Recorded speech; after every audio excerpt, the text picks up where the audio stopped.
Hello, Taurus. Welcome to your January reading. My name is Nigel, and you have found alchemy. Okay, let's get started right away. We'll do your astro weather first. You have chosen or pulled the card of Aquarius. You could have Aquarius highly aspected in your chart. You could have an Aquarius in your life that is fairly important. And we are moving into the time of Aquarius in January, so it could have multiple meanings for you here, Taurus. Let's start from the beginning, because on January 2nd, we have Mars in Leo opposition Pluto in Aquarius. And on that day, tempers can flare, right? It's really important to keep yours in check. I know when a Taurus gets angry, it's like you need to step aside. And if you have Aquarius in your chart, this is probably even a stronger message for you. But don't let your temper consume you on this day to the point where you lose sight of what you are fighting for, if you are indeed fighting for something. So don't argue for the sake of arguing. Don't get lost in the argument is, the point here. You have smoke. And what's interesting about this particular card is there is something burning. And it is of unknown origin. You can smell it, Taurus, but you can't see it. You don't know what the source is. Something unknown is burning. Where there is smoke, there is fire, right? Something might not pass the sniff test for you, or your spidey sense might be tingling if you're one that has a really good intuition. So keep that under wraps. Now, as far as the rest of the month, on January 19th, Sun enters Aquarius. Okay, make a wish. It is a wish day. Make a wish, especially if you have Aquarius in your chart. It is a great day for manifestation, for planning, for vision boards, for anything like that. On January 27th, Mercury enters Aquarius. Over the next few weeks after that, your vision becomes loftier and loftier. And you can contemplate on how to raise the bar for yourself.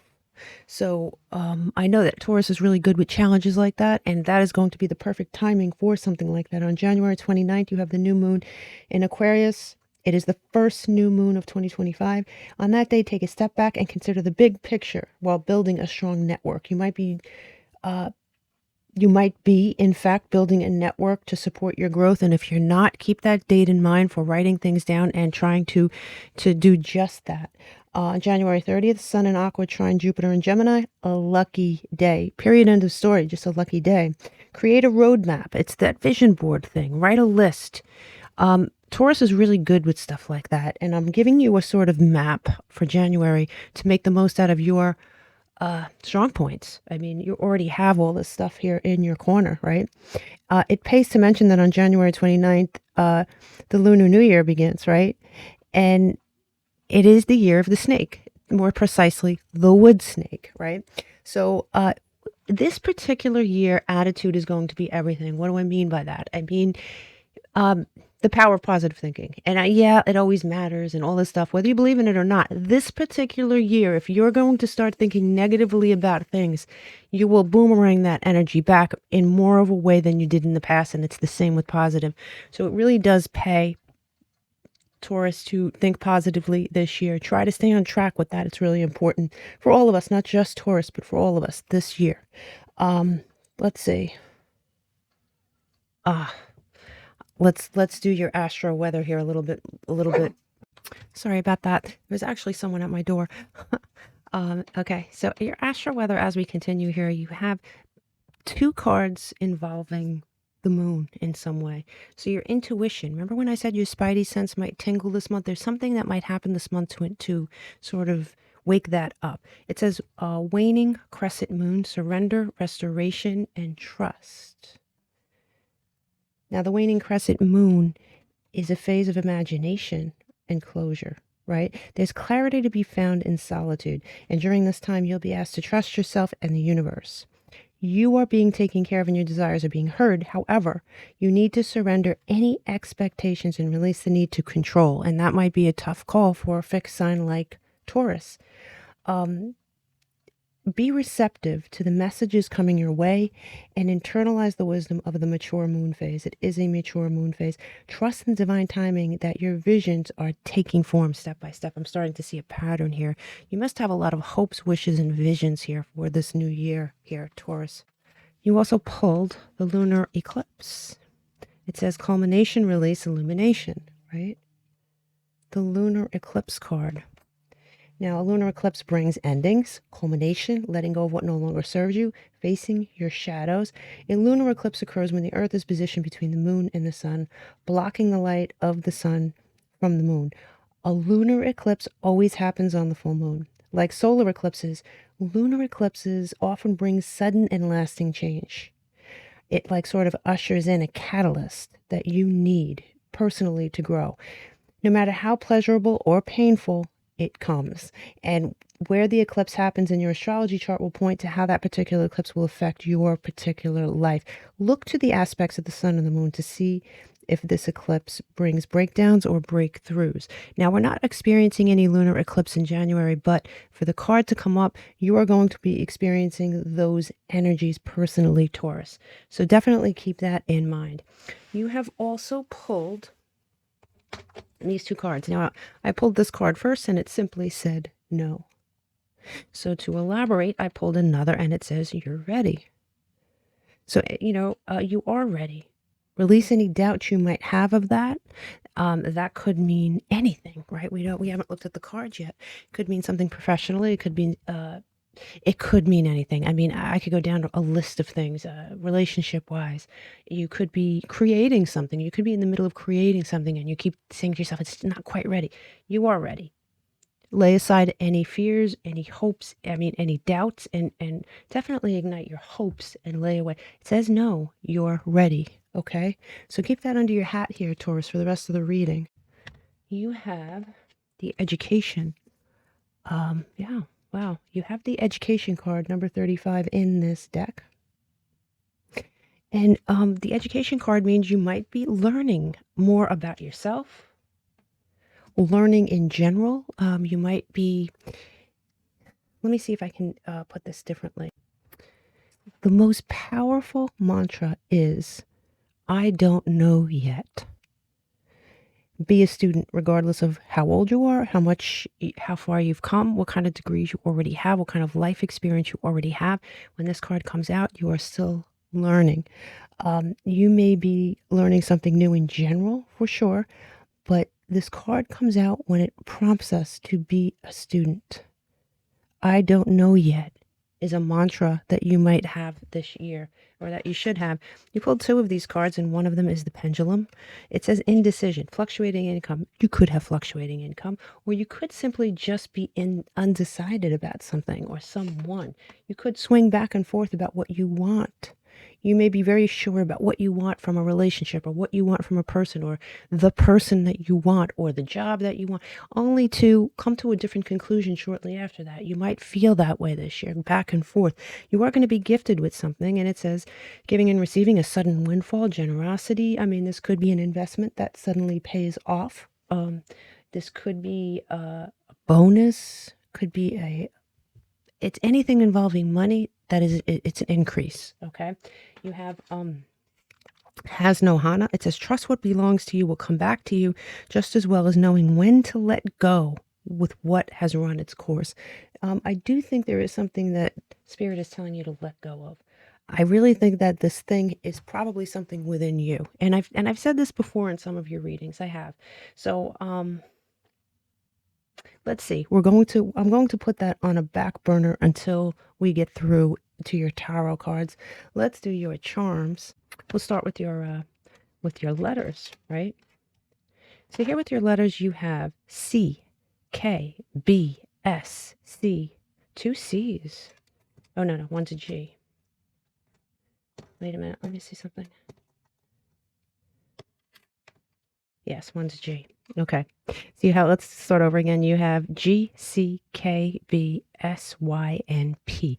Now, these letters could be someone's initials, first, middle, last name. Could be the name of a building. Could be the name of an airline. Could be the name of a company. It could be anything, a city, a state, something.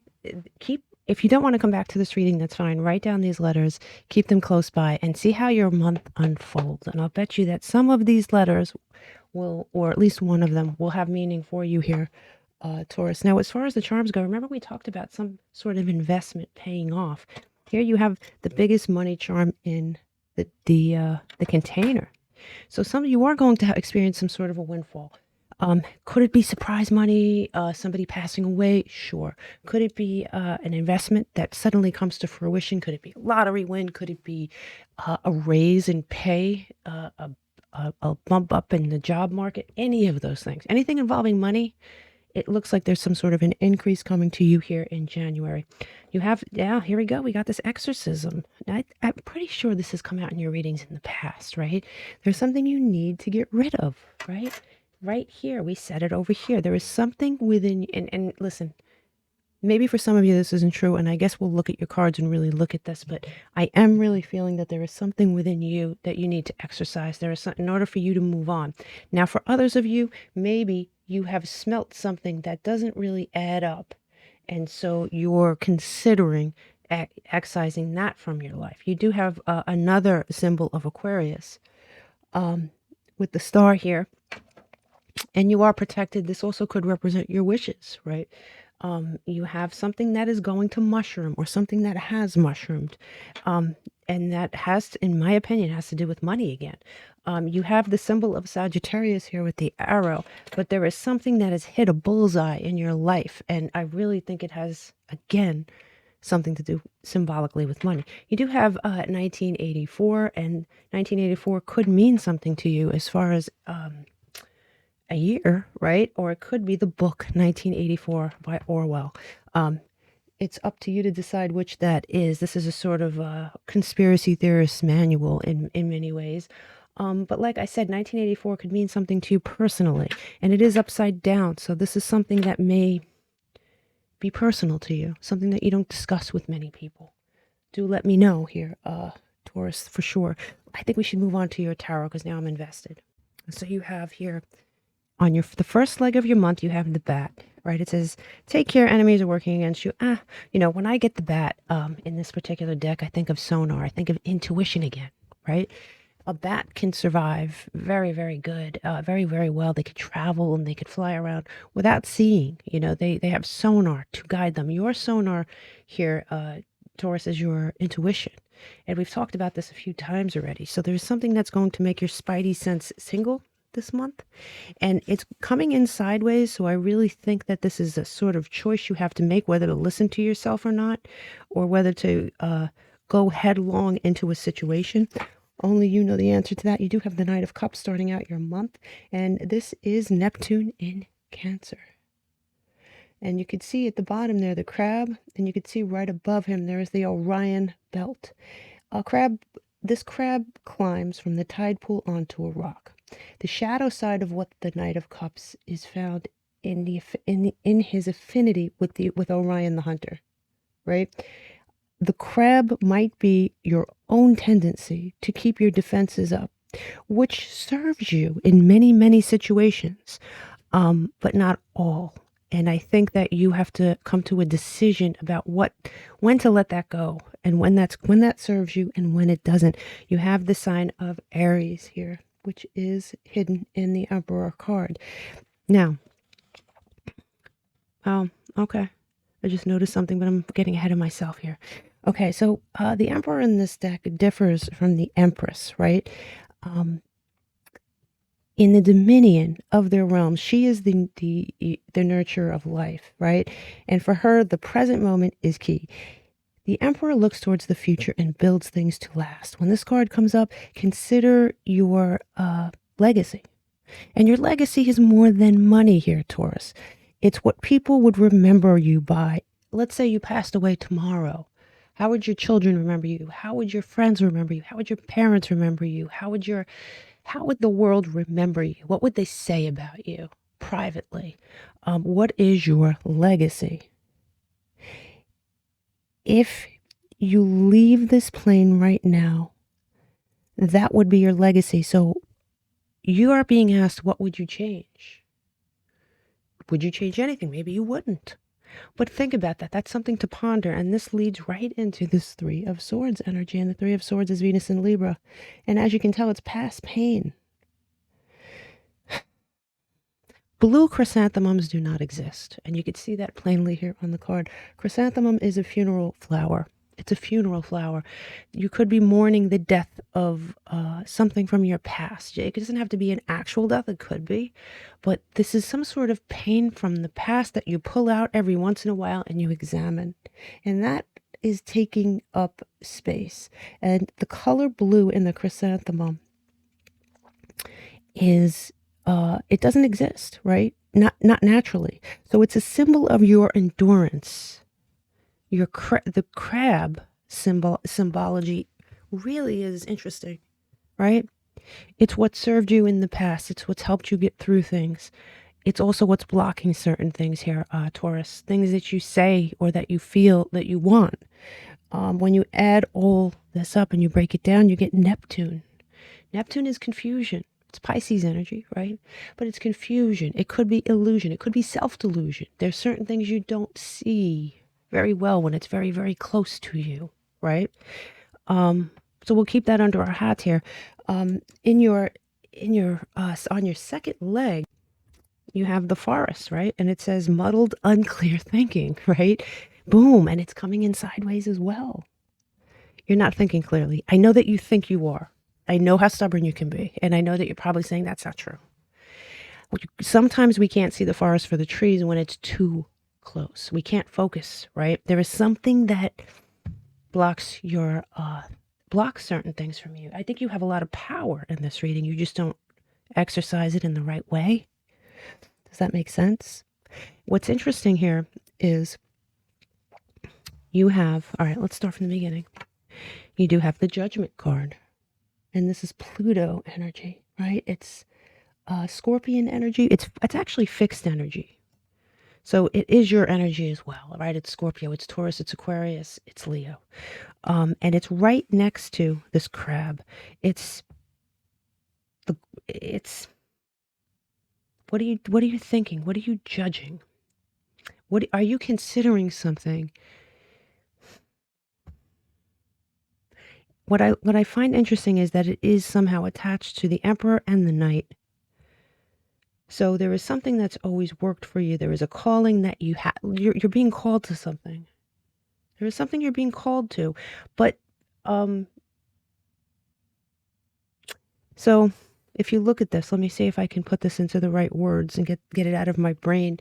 You could see that the man is holding a skull, and that is Pluto energy. It's death and rebirth, right? It's him holding up his knowledge about what he knows.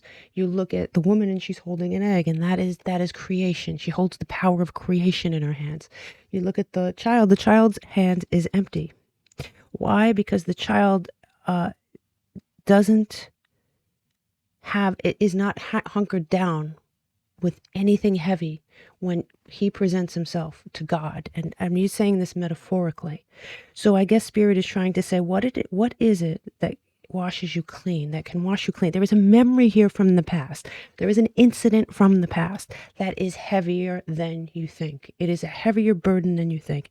Now, fascinatingly enough, you have the Empress, and the Empress is seated right next to the Emperor. This is a divine counterpart.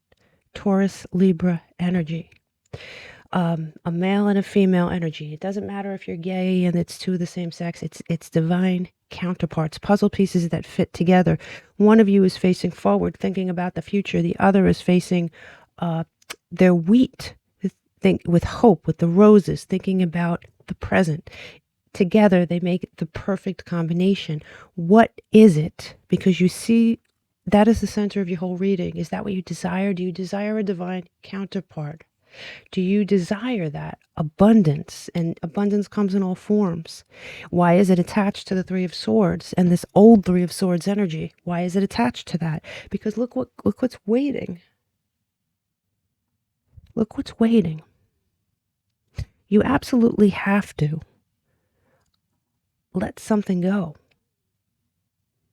I know I've said this to you before. I know I have. It just sounds familiar to me, right? When you add this up and you break it down, guess what? You get Venus energy. That's your ruling planet. Love and money. But it's important that we're talking about, Venus energy and that being your ruling planet. It means something. What are you not seeing here? There is something you're not seeing. There's a wish you have. What's blocking it? I think you have a lot more power than you give yourself credit for. Let's look at your third leg. So you have a barrel, and it says you feel something is lacking in your life, perhaps love, money, or goals. Boom. I don't think it's money. I mean, maybe for one of you it is, but I have the feeling that's going to be taken care of if that's true. I think many of you are wishing for a divine counterpart. You feel the lack. I don't care if you go out on dates every night. There is something lacking here, okay? You have the Three of Cups. You go out, you celebrate, you have fun. There was a lack of intimacy here. And here's the Hierophant. This is your card, Taurus, right? The Three of Cups is Jupiter in Cancer, but this is straight up Taurus energy. And where is he? He's facing the other way. He's looking in the wrong direction. Something tells me this Empress is you. Because look, whether you're male or female, the Empress and the Hierophant are looking in the same direction, and the Emperor is looking straight at us. Your divine counterpart could be very, very close, and you're just either not seeing it, or the core of you might be afraid of this. I don't know. It's going to be different for each of you. But you're feeling the lack, and you are keeping yourself busy here with things, right? You could be keeping yourself busy with goals, with work. That is Saturn in Capricorn energy, so that's that's a taskmaster. Let me do this, let me do that, towards my goals. Boom, boom, boom, boom. I mean, it's great energy, but it's not conducive with finding a divine counterpart or enjoying that. You are ready. You're ready. You have the Knight of Cups, which could be an offer. You have the Empress, which could be Taurus or Libra, but you have the Empress looking in the wrong direction, and you have this leading straight into, let me work on something instead. Interesting. Very interesting energy. Yeah. You have choices to make. Now, you can have it all. It really does depend on how bad you want it and what you're willing to change in your life to make room for it, and what you're willing to let go, because something needs to be let go, and it's inside you. It's not, there is something weird. Where there's smoke, there's fire. There's something else going on there too, right? There's something else going on. Let's look at your challenges. By the way, when we add this column up and we break it down, we get cardinal number 11, which is the great initiator, right? The creator. You're creating something, but I think you're desiring something more still. I'm not saying that you're desiring or creating the wrong thing, but there's something more that's really right there if you want it. If you want it. I'm not trying to push it on you. If you don't want it and you'd rather go for this other thing and just have tunnel vision, that's your business, and maybe you have your reasons for that. But I'm just saying that there is an offer here on the table that you might not be seeing. Okay, here, Taurus? Okay. So let's look at your challenges. Your challenges, it says an emotionally secure, loving family is important to you. There's the nest. It's what you want. At least it's what you say you want. But your challenges here, you have the Wheel of Fortune, right? The Wheel of Fortune is this is more fixed energy. It's Jupiter energy.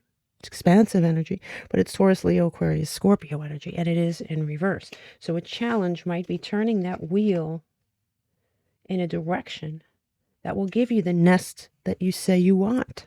It is a challenge. It's also a challenge here with this Cancer energy to move forward. Once you get to a certain point here, Taurus, you stop. 2 major arcana. You get to a certain point and you're like, no. Is it a fear? Could be. Is it you wanting I don't know. Is it, I think under all the layers, it could be a fear because you have the Three of Swords here. This could be where it was born, right? but there is a problem turning the wheel. There is a problem moving ahead. Not initially, but at some point it is hard for you to move ahead when you hit a certain point, and here it is. You have the Two of Cups coming right after that. This is a challenge for you. Moving ahead with a relationship after a certain point. You, whoever I'm reading for, may find reasons to stop in your tracks, stop moving forward, stop turning the wheel.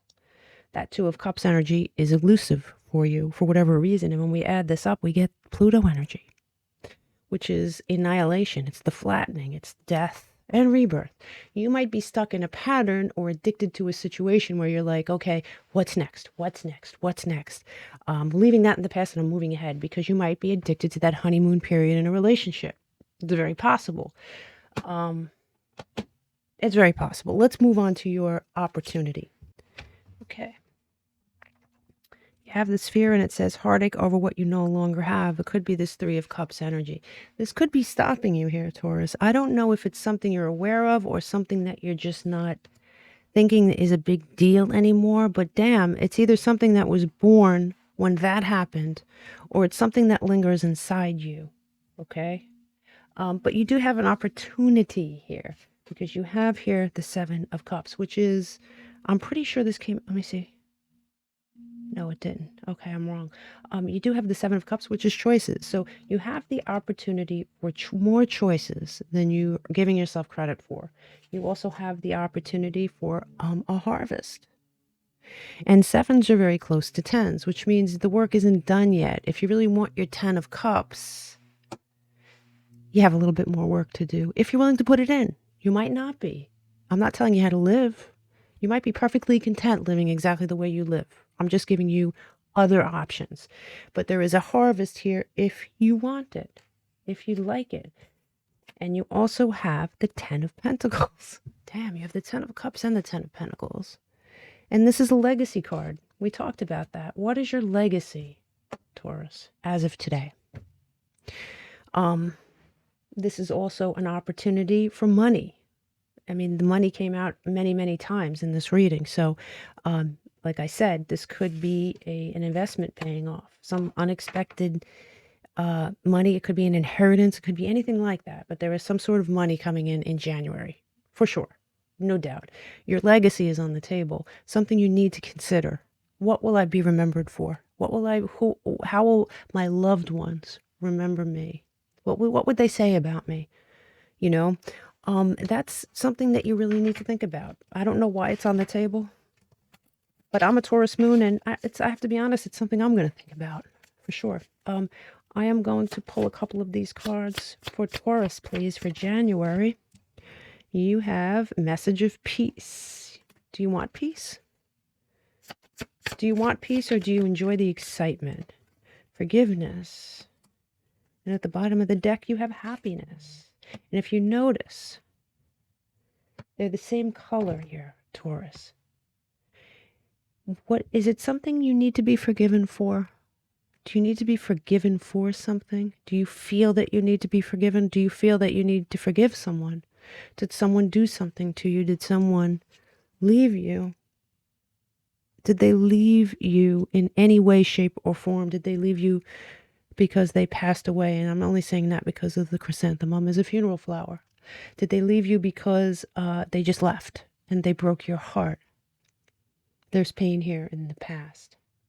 Forgiveness is needed in one form or another. It will lead to happiness. You have a message of peace here on the table, and it is yours for the taking, Taurus. But you have to want it. Okay? Don't forget to listen to your 2025 reading. I will add up your numbers now, okay? Because I think that they're probably going to be amazing. I'll be right back. Okay, so let's see. The numbers that came out the most were 3, 10, and 7, which is Jupiter, Pluto, and Neptune. Jupiter, the card of expansion. Expansion is on the table if you so desire it. Pluto, a leveling of what was and something nice growing in its place. Death and rebirth, Scorpio energy. You also have Neptune, and we talked about that. The Neptune energy can be very confusing. Could be remember, very confusing energy at certain points of the month. Piscean energy, by the way. Your lucky numbers are 35, 11, 10, 35, 36, 19, and 6. Now, as far as your planets go, the planet that was mentioned the most in this reading was Venus, your ruling planet. And it is money and love. So, I mean, both of those things are on the table big time, right? The sign that was mentioned the most was Taurus, and you might say, no shit, it's my reading, but it doesn't always work out that way, because it's not that I'm mentioning Taurus in the reading, it's what's on each card. I add up what is on each card, and Taurus came out substantially ahead. So this is your reading. It's actually an indication from spirit that it is your reading.